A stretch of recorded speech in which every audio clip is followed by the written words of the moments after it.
ఆవిర్భావం నుండి సింగరేణి కార్మికులకు అండగా నిలుస్తూ వస్తుంది తెలంగాణ బొగ్గు గని కార్మిక సంఘం మాత్రమేనని ఆ యూనియన్ అధ్యక్షులు మిర్యాల రాజరెడ్డి అన్నారు.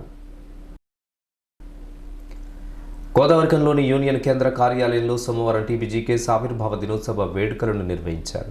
ఏరియా ఉపాధ్యక్షులు వడ్డపల్లి శంకర్ ఆధ్వర్యంలో జరిగిన ఈ కార్యక్రమానికి మిర్యాల రాజరెడ్డి ముఖ్య అతిథిగా హాజరై టీబీజీకేఎస్ పతాకాన్ని ఆవిష్కరించారు. అనంతరం ఆయన మాట్లాడుతూ 22 ఏళ్ల టీబీజీకేఎస్ ప్రస్థానంలో సింగరేణి కార్మికులకు అనేక హక్కులను ప్రయోజనాలను కల్పించడం జరిగిందని వివరించారు. సింగరేణి పరిరక్షణ కార్మిక వర్గ శ్రేయస్సే ధ్యేయంగా యూనియన్ పనిచేస్తుందని చెప్పుకొచ్చారు. 7లో జరిగినటువంటి ఎన్నికల్లో 3 గెలవడం, ఆ తర్వాత 12లో గెలిచినటువంటి సందర్భంలో 5 డివిజన్లలో గెలిచి గుర్తింపు సంఘంగా గెలవడం, ఆ తర్వాత 18లో జరిగినటువంటి ఎన్నికల్లో 9 డివిజన్లలో కూడా గెలిచి గుర్తింపు సంఘంగా రావడం జరిగింది. మొన్నటి ఎన్నికల్లో కొంత టెక్నికల్ ప్రాబ్లం అయితే కొన్ని ప్రాబ్లమ్స్ వలన మనం పోటీని ఇవ్వలేకపోయినాం అనేటువంటిది కూడా కార్మిక వర్గానికి తెలియజేస్తూ, తప్పకుండా రాబోయే రోజుల్లో సింగరేణి కార్మికులకు అండగా ఉండేది తెలంగాణ బొగ్గని కార్మిక సంఘమే అనేటువంటిది కార్మికులు చర్చించుకుంటున్నారు. ఎందుకంటే ఈ మధ్య కాలంలో గెలిచినటువంటి గుర్తింపు సంఘం కానీ ప్రాతినిధ్య సంఘం కానీ కార్మికుల పక్షాన కానీ కొట్లాడట్లేదు, ఆ సమస్యలను పట్టించుకోవట్లేదు అనేటువంటిది కూడా మనకు అర్థమవుతూ ఉన్నది. అలాగే యాజమాన్యానికి అనుకూలంగా వ్యవహరిస్తున్నటువంటి పరిస్థితిని కూడా చూస్తూ ఉన్నారు. సంస్థ పరిస్థితులు కూడా చాలా ఘోరంగా దిగజారిపోతున్నటువంటి పరిస్థితులు కూడా కనిపిస్తూ ఉన్నాయి.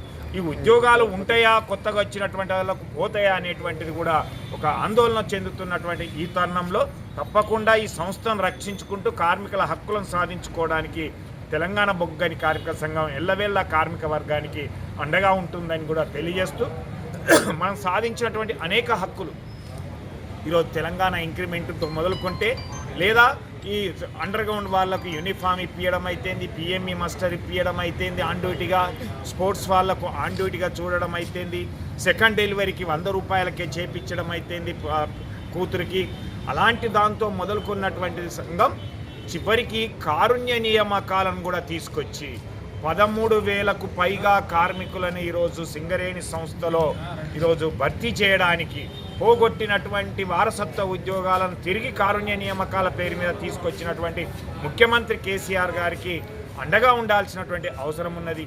ఈ తరుణంలోనే కొనసాగుతున్నటువంటి ఉద్యోగాల్లో ఈరోజు 450కి పైగా మహిళా ఉద్యోగులు కూడా సింగరేణి సంస్థలో చేరేటట్టుగా కూడా ఆలోచన చేసి మహిళలకు కూడా ఈరోజు సింగరేణిలో ఉద్యోగ అవకాశాలు కల్పించినటువంటిది.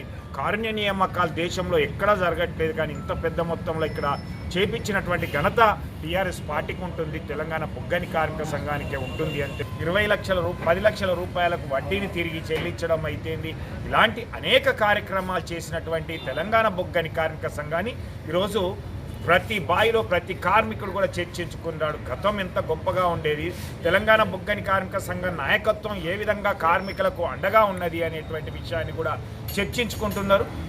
ఇంకా ఈ కార్యక్రమంలో టీబీజీకేఎస్ నాయకులు మాదాస్ రామూర్తి, నూనె కుమ్రయ్య, పర్లపల్లి రవి, కనకం శాంసన్, చల్ల రవీందర్ రెడ్డి, పొలాడి శ్రీనివాసరావు, శేషగిరి, గోపి, వాసర్ల జోసెఫ్, శంకర్, సాయి, సురేందర్, ప్రసాద్ తదితరులు పాల్గొన్నారు.